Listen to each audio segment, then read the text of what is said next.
বর্ষাকাল এসে গেছে, তাই একটা ছাতা কিনতে গেছি। আর ছাতা কিনতে গিয়ে আমার কি অভিজ্ঞতা শুনুন এই নতুন ছড়ায়। ছাতা। অফিস থেকে বাড়ি ফিরতে ভিজতে হচ্ছে রোজ। রবিবারের এক বিকেলে করছি ছাতার খোঁজ।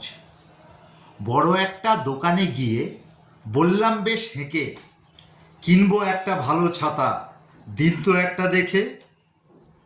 এমন ছাতা দেবেন যেন বেশ কিছুদিন চলে, টাকা যেন না যায় আমার এক্কেবারেই জলে। দোকানদার আমায় দেখে হাসিল আকর্ণ, তারপরে বের করলো ছাতা ঘোর কৃষ্ণবর্ণ।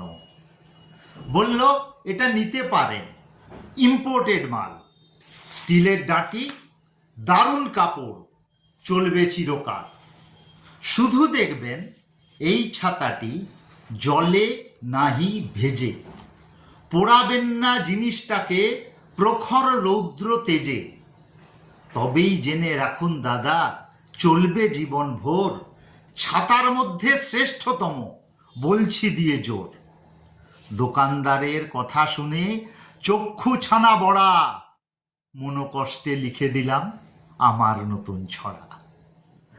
আমার পরিবেশনা যদি আপনাদের ভালো লাগে তাহলে চ্যানেলটা সাবস্ক্রাইব করে দেবেন এবং একটা লাইক দিয়ে দেবেন।